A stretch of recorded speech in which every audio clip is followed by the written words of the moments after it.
no, que estamos hablando de que era un sinvergüenza y que Jesús me quería, daba la cara por mí. Entonces, claro, cambió totalmente todo. Y en la esperanza y en la súplica, Él actúa, se tira del cielo, baja por cada uno de nosotros.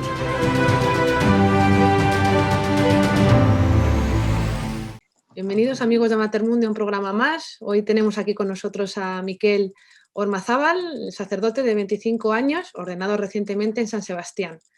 De familia cristiana, es el segundo de 3 hermanos y conoció la fe a través del camino neocatecumenal, ¿no? Donde sigues caminando. Así que, pues nada, bienvenido, gracias por estar aquí. Muy bien. Y bueno, lo primero que te quería preguntar un poco, ¿no? Que nos contaras un poquito para la gente que no te conoce cómo ha sido ese caminar en la fe, un poco desde tu juventud, que aunque eres joven, ¿cómo ha ido ese inicio? Sí. Pues realmente ha sido un proceso sencillo. Yo creo que no ha habido un solo momento en mi vida en el que, bueno, desde que tengo uso de razón, por lo menos, no lo recuerdo, un momento en el que para mí Jesús fuera un extraño o siempre ha sido como, pues de una manera muy sencilla, pero al mismo tiempo muy profunda y muy, muy cierta, una relación con Jesús, pues de amistad. Ya te digo, nací en una familia cristiana. Gracias a Dios, pues mis padres supieron transmitirnos a los 3 hermanos la fe. Yo soy el segundo de 3 chicos. Bueno, tenemos 2 hermanitos en el cielo porque mi madre tuvo 2 abortos naturales. Y bueno, pues con la bendición de la mesa, las oraciones de la noche, también pues las Eucaristías que solíamos ir. Poco a poco la fe fue calando también en mi corazón y lo recuerdo como algo muy normal. Recuerdo como también iba a un colegio de marianistas y solía venir un marianista que iba de clase en clase explicando un poco el evangelio que se había leído el domingo en misa, y era una estrategia muy buena porque así descubría qué niños habían ido a misa el domingo. Entonces solía preguntar, bueno, ¿qué evangelio habéis leído y tal? Y pues levantábamos muy pocos la mano. En mi clase éramos solamente 2 los que levantábamos la mano. Y entonces, bueno, él le explicaba el evangelio y también a través de cantos, que a mí siempre me ha gustado mucho la música, nos adentró un poco en la vida del amor hacia Jesús y hacia la Virgen María. Era un marianista que quería también mucho a la Virgen María. Y recuerdo que con este marianista, que nos solía hablar de la necesidad que tenía el mundo de misioneros cristianos para dar sobre todo para dar de beber a los niños pobres de África, a mí me llamaba mucho la atención cuando entraba a clase y nos decía, pues en África hay niños que mueren de sed. Yo decía, pero ¿esto cómo puede ser? ¿No? Y tengo el recuerdo en algunas comidas, pues tendría 7 años, 7, 8 años, en algunas comidas tengo el recuerdo de dejar de beber agua para saber lo que era sentir sed. Luego caía enseguida y volvía a beberla, pero quería saber, ¿no?, qué es lo que sentían esos niños. Y al mismo tiempo, eso, unido al hecho de que en mi casa, desde muy pequeños, se nos inculcó la idea de que pues el cristiano está llamado a cumplir la voluntad de Dios, pues yo estaba buscando cuál era la voluntad de Dios para mí. En mi casa, el que bendice la mesa es mi padre y la bendice pues de una manera concreta, que utiliza una fórmula en la cual pues habla de la voluntad de Dios, ¿no? Dice, pues da gracias por el día, si hay alguna visita, da gracias por la visita, y luego la fórmula de siempre. Haz que nuestro principal alimento sea hacer siempre tu voluntad, ¿no? Bendice estos alimentos y haz que nuestro principal alimento sea hacer siempre tu voluntad. Claro, pues esa oración, ¿no?, escuchada desde pequeño, de alguna manera también cala el corazón y hace que el niño también pues descubra que mi principal alimento no es el alimento físico, sino el de hacer la voluntad de Dios. Entonces, bueno, pues yo buscaba la voluntad de Dios y yo entendía también a través de mi madre cuando me decía, oye, ¿cómo descubrir la voluntad de Dios? Yo descubría que en mí había un sentimiento de un deseo muy profundo de entrega al Señor a través de la misión. Concretamente, pues entendía que el Señor me llamaba a ser misionero en África. tenía deseos de... Yo no entendía, no sé, probablemente igual no sabía ni siquiera dónde estaba África, es que no lo sé, pero el hecho de pensar que había niños que estaban muriendo ahí de sed, pues hacía que no entendía por qué ellos no construían un pozo, ¿no? Para que cuando lloviera pues tuvieran agua, pero decía, bueno, pues si ellos no lo hacen, voy y yo cavo un pozo, les construyo una iglesia y les evangelizo. Y luego también sabía que en África la fe estaba perseguida. Entonces decía, bueno, y después de evangelizarles y construir la iglesia, pues que me maten. O sea, tenía deseos también de martirio, ¿no? De una entrega de mi vida entera. Y yo tampoco era muy consciente, ¿no? De lo que pasaba por mi cabeza, pero eran unos deseos reales. Y me acuerdo, pues, por ejemplo, de hablar con algún amigo en clase. Uno de ellos pues, se llamaba Ignacio Zulaika y ¿qué quiere ser de mayor? Y él me solía decir, pues yo quiero ser aventurero. Aventurero, me decía. Y yo decía, güey, pues yo aventurero no. Yo quiero ser misionero, que es una aventura, pero de las de verdad. O sea, de las que te matan sí o sí, ¿sabes? Entonces, bueno, pues yo, si en aquel momento no era consciente, ¿no? De que eso realmente era una llamada de Dios, pues era pues todavía porque no estaba preparado, ¿no? Para descubrirlo, pero realmente el Señor ya había implantado esa semilla, ¿no? De deseo de entrega a Él que sigue hasta ahora.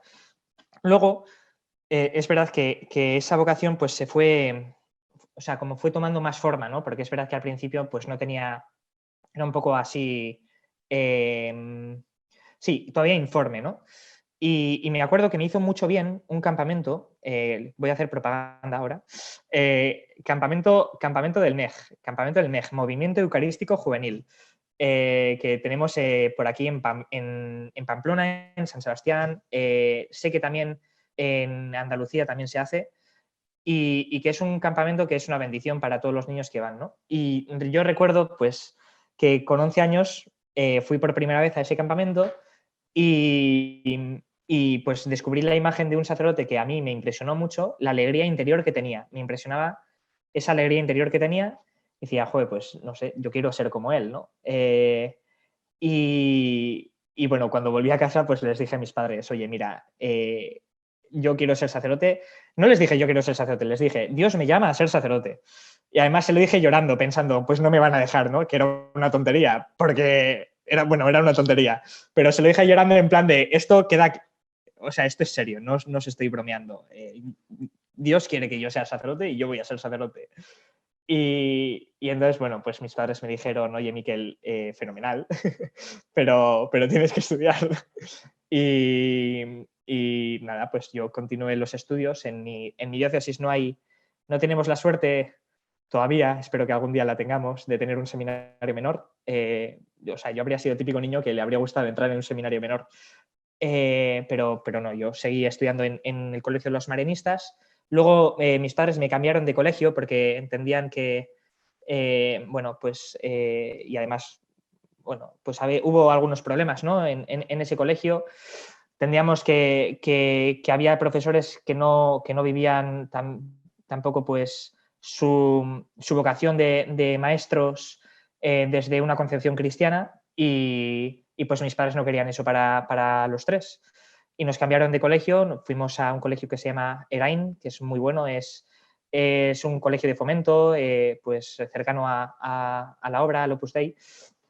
Y bueno, pues ahí pues seguí formándome, ¿no? Entre campamentos, peregrinaciones, pastoral juvenil, pues me seguí formando. Luego, no, porque parece que esto es muy fácil, ¿no? Pero no es tan fácil. Luego uno sigue profundizando, ¿no? Y adentrándose en la vida de fe. Y yo, pues descubrí también dificultades en mi camino vocacional. El demonio, pues vino a tentar fuerte porque, pues me hizo, o sea, como tenía una tentación que era muy, muy clara, que era tú, siendo tan pequeño, es imposible que hayas descubierto lo que Dios quería para ti. Tío, antes eras un crío, tenías, pues cuando querías ser misionero tenías 7 años, luego te dio por ser cura con 11, pues esto no es posible, ¿no? Y era una tentación bastante fuerte, ¿no? Y eso, al mismo tiempo, al descubrir pues, el mundo de las chicas, ¿no? Y digo, joder, pero ¿cómo voy a renunciar yo a esto, ¿no? Que es una maravilla. Y, oye, y es una maravilla, ¿eh? pero yo entendía como no puede ser, ¿no? Que Dios a mí me esté llamando al sacerdocio si tengo al mismo tiempo pues esta posibilidad y pues implica una renuncia, ¿no? A ello. Entonces, bueno, pues yo no entendía muy bien lo que pasaba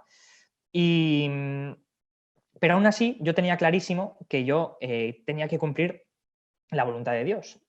Que yo estaba, eso, pues, que si el Señor me había concedido el don de la vida, pues también era para vivirla a su estilo, ¿no? Y bendito sea Dios, ¿no? Que tenía ese sentimiento. Bueno, pues como yo tenía claro eso, yo pues, yo rezaba y yo le pedía al Señor, mira, Señor, tú muéstrame qué es lo que quieres para mí, muéstramelo con claridad, pero que sea el matrimonio. Y además con esta chica. Entonces, bueno, no era una oración muy sincera, pero bueno, al mismo tiempo seguía teniendo como ese deseo, ¿no? De no hacer lo que Dios no quisiera. Y claro, yo decía, joder, pues yo no veo que sea voluntad de Dios que empiece a salir con esta chica. No lo veo. Pero Señor, dímelo, por favor, venga, mándame una señal clara. Y no lo veía. Bueno, pues yo seguí con mi vida cristiana. Cada vez era una vida de más amor hacia el Señor también. Bueno, pues comencé a ir a misa diaria con 14, 15 años. Teníamos, gracias a Dios, la posibilidad en el colegio de asistir a misa. También luego en vacaciones, pues también aprovechaba pues, iba o a los jesuitas o a los capuchinos, o bueno, sí, iba a distintas iglesias que tenía fichadas que me gustaban y pues a misa diario, ¿no? A estar un ratito con Jesús. Y también pues empecé a rezar también el rosario a diario, que es algo que a mí me ayudó. La Virgen tiene una importancia muy especial en mi trayectoria vocacional, estoy convencido. El primer campamento del MEJ, del Movimiento Eucarístico Juvenil, el que estuve, en el que sentí por primera vez la llamada al sacerdocio, fue en Lourdes. Bueno, y más anécdotas, ¿no? Que tengo, pero que no voy a contar ahora, que no es necesario. Bueno, pues yo seguí mi vida cristiana, ¿no? Con mucha intensidad. También tuve la suerte de tener un grupo de amigos muy grande, que han cuidado mucho de mí, y que para mí han sido pues también una escuela de oración sí, ha sido como el grupo del cual Dios se ha servido para acercarme a Él, ¿no? Porque pues cuando yo flaqueaba, pues ellos me levantaban, y cuando ellos flaqueaban, pues también pues me ha dado la gracia también de ayudarles. A día de hoy somos muy amigos, la cuadrilla, vamos. Y bueno, pues hubo un año en el que a mis padres se les ocurrió la brillante idea de Miquel tiene que aprender inglés, porque yo soy un poco cateto. Y entonces me llevaron a un internado a Inglaterra durante un mes y mis padres pensaban que me estaban llevando a un internado católico, pero resultó que era anglicano. Entonces esas prácticas de devoción que yo tenía me era muy difícil, ¿no? Bueno, sobre todo la Eucaristía diaria, imposible. Y incluso algún domingo no pude ir porque había distintos planes en el colegio. Y luego también, pues, la práctica de la confesión tampoco podía tenerla allá. Entonces, para mí fue como muy duro, ¿no? De repente me encuentro ahí, en ese lugar, y descubro que no puedo vivir mi vida cristiana como habitualmente. Y gracias a Dios, cuando fui a Inglaterra, fui precavido y llevé una Biblia conmigo, la palabra de Dios, la llevé conmigo y en el momento en el que me vi en esa circunstancia, dije, joder, pues algo tienes que hacer, ¿no? Y decidí, pues todas las noches pasar un rato con el Señor, ¿no? Leyendo su palabra y escuchándole, ¿no? Tuve la inmensa gracia de Dios de que, y esto lo atribuyo a Él, porque de estar solo en la habitación. Porque todos los de ese internado dormían o en parejas o 3 al mismo tiempo, o incluso había alguna sala para más. Y claro, a mí me habría dado una vergüenza tremenda a las noches arrodillarme, sacar la Biblia. dar explicaciones, me habría dado una vergüenza horrible y no lo habría hecho, estoy seguro, por cobarde y por respetos humanos, no lo habría hecho, pero pues Dios, que sabía lo que había en mí y mi debilidad, pues dijo, mira, yo esto te doy una habitación para ti solo y todas las noches tienes esta posibilidad. Y una noche, haciendo lo mismo de siempre, ¿no? Leyendo la palabra de Dios, recordé aquellos sentimientos de niño y descubrí en mí, ¿te acuerdas, no? Que te he dicho, pues, cómo quería saciar la sed de los niños de África.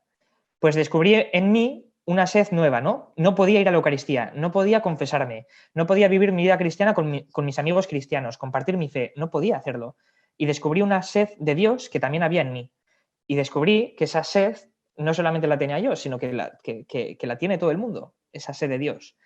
Y que ese deseo que Dios en su día había puesto en mí, de niño, pues que seguía latente, ¿no? Y que seguía en mi corazón. Y que yo tenía el deseo de entregarme a Dios para colaborar con Él en saciar la sed que tiene el mundo de Él. No solamente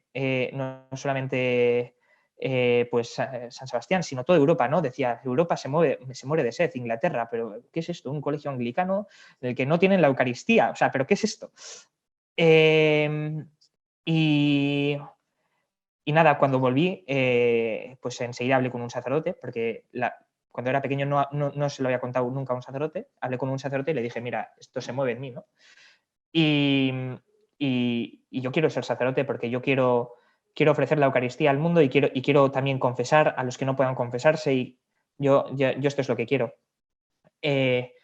Bueno, entonces hicimos un proceso de acompañamiento. Yo tenía en ese momento 16 años, no estoy seguro si eran 15 o 16, pero creo que eran 16. Y nada, hicimos un acompañamiento hasta finales de segundo de bachiller con el capellán del cole.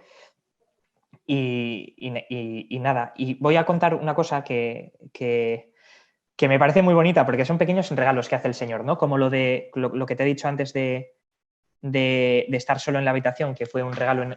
Pues otro regalo muy grande que me hizo el Señor fue a mí entrar al seminario. Yo soy un cobarde, entonces a mí me daba miedo entrar al seminario, porque no conocía a los seminaristas. También es verdad que nuestra diócesis, la diócesis de San Sebastián, pues es una diócesis que no tiene muchos seminaristas, que no es como Madrid o tantas otras diócesis, ¿no? Que tú entras y sabes que alguien va a entrar contigo ese año y que vas a estar bien acompañado. Pues yo conocía muy pocos seminaristas y me daba un poco de miedo. Y resulta que en segundo de bachiller,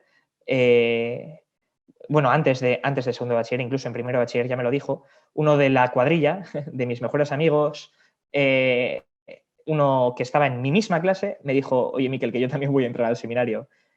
Y fue un regalazo, porque era como, mira, Dios, que es consciente de mis limitaciones, me decía, mira, pues, ¿tienes obstáculos? Mira, pues yo te doy, te los quito. Y ahora, pues, no entras solo, entras acompañado. Y entras acompañado por Juan Bernabé, que se ha ordenado conmigo.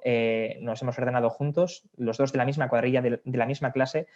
Y yo, pues digo, no sé, es tan improbable, tan improbable que salgan dos vocaciones de una misma clase en la situación en la que estamos en Donosti, que cuando lo considero digo, es que esto estaba pensado por Dios, o sea, es que no da puntada sin hilo, o sea, hace las cosas bien.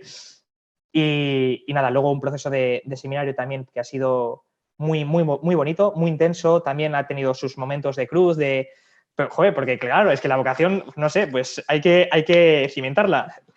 Y para eso también Miquel, hay que pasar por la cruz, pero muy bien. Yo creo que ya más o menos ha quedado claro, ¿no? Sí. Sí. No, y Miquel, y te quería decir eso, ¿no? La pura necesidad de vivir todo este camino en comunidad, ¿no? O sea, tú hablas también del camino, o tantos movimientos y tantos grupos, o sea, el necesario ese acompañamiento en comunidad se hace todo como más, te refuerzan esa fe y te va llevando, ¿no? De la Totalmente. Mano. Yo sí he aprendido a escuchar a Dios hablándome a través de la Sagrada Escritura, es a través de mi comunidad. Yo pues descubro, ¿no? que el escrute de la palabra, que orarla también en comunidad, o sea, es un lugar en el que es un lugar privilegiado, sagrado, en el que Dios te habla, ¿no? Y que si si quieres descubrir lo que Dios quiere para ti, pues tienes que escucharle, ¿no? Y pues qué mejor modo que a través de su palabra, ¿no? Yo ese descubrimiento lo hice. Luego también es verdad que tuve un discernimiento posterior, ¿no? Que hacer, que yo siendo del camino tenía pues como la posibilidad de entrar en un diocesano o en un Redemptoris Mater, que son los seminarios, para los que no sepan, los seminarios propios de las comunidades. Y pues yo no veía que el Señor me llamase, parece paradójico, ¿verdad? Con esa historia que tengo de deseo de ser misionero, pero yo no veía que el Señor me llamase a un seminario internacional, misionero, en un lugar concreto, ¿no? Sino decía, pero es que mi diócesis está muriendo de sed y pues al final, pues hablando con mi director espiritual, también bueno, pues viendo, ¿no? Qué es lo que el Señor quería, que el camino que tenía pensado para mí era pues servirle en mi diócesis, en la diócesis de San Sebastián, que es lo que estoy haciendo ahora o intentando hacer por lo menos. Y nada, pero que claro, o sea, que las vocaciones como que hay que ir como perfilando, ¿no? Diciendo, bueno, vale, pues el Señor me llama a la vida consagrada, bueno, pues ¿y qué tipo de vida consagrada? ¿Vida activa, vida contemplativa? ¿El Señor me llama al matrimonio? Bueno, pues bueno, ¿con quién será, no? O sea, como que hay que ir perfilando cada vocación y pues la mía ha sido del mismo modo. Y así como última cosa con todo el tema de las vocaciones y demás, ¿de qué manera también como sociedad podemos apoyar, ¿no? estas vocaciones tan necesarias, ¿no? En la Iglesia como sociedad y también los retos que se vienen por delante, ¿no? Para abordar las vocaciones en este escenario que nos está tocando vivir en este momento, ¿no? Uh-huh. ¿Cómo ves este mensaje actualizado en estos tiempos? Pero yo creo que para apoyar las vocaciones, bueno, la primera receta es la oración. O sea, quiero decir, hay que apoyarlas desde la oración. Gracias a Dios tenemos muchísimos monasterios de vida contemplativa, ¿no? Que son como esa retaguardia, ¿no? Que están empujando, ¿no? a todos esos jóvenes que están buscando un discernimiento, ¿no? Luego también otra cosa que veo yo es que estamos en una sociedad que no ayuda nada al plantearse la vocación porque es muy egocéntrica. Y entonces lo que importa es lo que a mí me da la gana. O sea, mis ganas son las que mandan, ¿no? Entonces, qué importante es aprender a hacer renuncias, a aprender a dejar de hacer lo que me da a mí la gana para tratar de satisfacer a otros también, ¿no? Como no vivir centrado en uno mismo, sino vivir pues descentrado y buscando el bien de los demás. Creo que es básico, ¿no? Y eso se educa sobre todo desde la familia. O sea, me parece que una vocación se forja en el seno de la familia. Es verdad, ¿no? Que hay vocaciones que son extraordinarias y que también Dios, que es todopoderoso, puede sacar vocaciones de donde parecía imposible, ¿no? De desiertos. Pero normalmente las vocaciones nacen en el seno de una familia. Uno descubre que es amado, uno descubre que sus padres viven pues amándose el uno a la otra y la otra al uno, ¿no? Volcados hacia el otro. Que se desviven por dar lo mejor a sus hijos. Y al final es un ejemplo que tú descubres, oye, el que se busca a sí mismo se pierde. Y el que deja, o sea, y el que busca la voluntad de Dios se encuentra, ¿no? Ese es el que se encuentra, el que deja todo para encontrar ese tesoro escondido, lo vende todo y busca ese tesoro escondido, es el que ha encontrado el mayor de los premios, ¿no? A mí me parece que eso es fundamental. Y luego, por último, por un lado, ¿no? La oración, luego la familia y el educar en el descentramiento de uno mismo. Y luego, por último, yo diría también el educar a los jóvenes y creo que es una tarea que no es nada fácil, ¿vale? Que no es sencilla, pero que hay que tratar de hacerla, que es educarles en la oración. Tienen que aprender a rezar, tienen que aprender a escuchar a Dios, a verle en la belleza de la naturaleza, a verle en los pobres, a verle presente oculto, ¿no? A verle en la Eucaristía, recibirle, escucharle a través de su palabra, o sea, como tantas veces que Dios nos está hablando y que estamos sordos, pues pedirle al Espíritu Santo que abra nuestros oídos, ¿no? Y para poder escucharle, que abra nuestros corazones para poder desear lo que Él desea. A mí me parece que eso es fundamental y no es nada fácil, ¿eh? No es nada fácil. Yo, por ejemplo, hoy te cuento, yo estoy de capellán en un colegio y hoy me he pasado todas las clases de bachiller y de secundaria rezando con ellos, media horita con cada clase. Pues no es nada fácil, porque descubres que tú estás rezando, pero igual no le estás ayudando al que tienes delante a rezar, ¿no? Que no nos vale tampoco, pues, rezar con ellos media horita, no, es educar, ¿no? Y a rezar se aprende rezando, pero al mismo tiempo, pues, tiene algo que es educación y que es enseñable, y que tenemos que hacer un esfuerzo grande como iglesia, sacerdotes, profesores de religión, catequistas, monitores de tiempo libre, o sea, tenemos que hacer un esfuerzo grande en enseñar a rezar. Y para eso nosotros antes nos hemos tenido que alimentar, y para eso nosotros antes hemos tenido que tener experiencia de Dios. Nadie da lo que no tiene. O sea, entonces, por un lado, cuidarnos a nosotros espiritualmente, tener esa relación con Dios, y por otro lado, pues al mismo tiempo, invertir grandes esfuerzos en hacer descubrir esto. Y la pregunta que me has hecho creo que es súper importante. Porque nadie mejor que Dios sabe lo que nos conviene. Porque Dios es el que nos ha creado. Y si queremos descubrir cuál es pues, su voluntad, cuál es nuestro mayor bien, tendremos que aprender a escuchar su voluntad. Es eso, que nuestro principal, que nuestro verdadero alimento sea hacer siempre tu voluntad. A mí, pues quedarme sin comida, quedarme sin agua, me puede matar físicamente. Sí, me puede matar físicamente, cierto. Pero hay una muerte que es peor que la física, que es la muerte espiritual, que es la sed espiritual de Dios, ¿no? Entonces, es que es clave, ¿no? Es clave. Y este mundo que no busca la voluntad de Dios, pues se convierte en una cultura de la muerte, como estamos viendo también, por desgracia. Pues, ¿qué nos queda? Seguir invirtiendo esfuerzos en ello. Pues muchas gracias, Miquel. La verdad es que has hecho Igual me he alargado, ¿no? No. Ya haréis vosotras lo que tengáis que hacer y ya está. Muchísimas gracias por este ratito, de verdad que ha sido una radiografía muy buena de toda tu vocación, pero sin dejar ningún fleco en todo, en cómo están las vocaciones ahora y en todo. Sí, Me ha gustado mucho. Rezamos por ello, Alba. Y Genial. muchísimas gracias a vosotros también por contar conmigo. Gracias, y a vosotros, amigos de Matermundi, gracias por estar en un programa más con nosotros a través del testimonio de Miquel. Esperamos que muchas personas que están en ese discernimiento de la vocación o que están en esa búsqueda encuentren el camino, siempre del lado del Señor, por supuesto. Así que hasta el próximo programa. Gracias.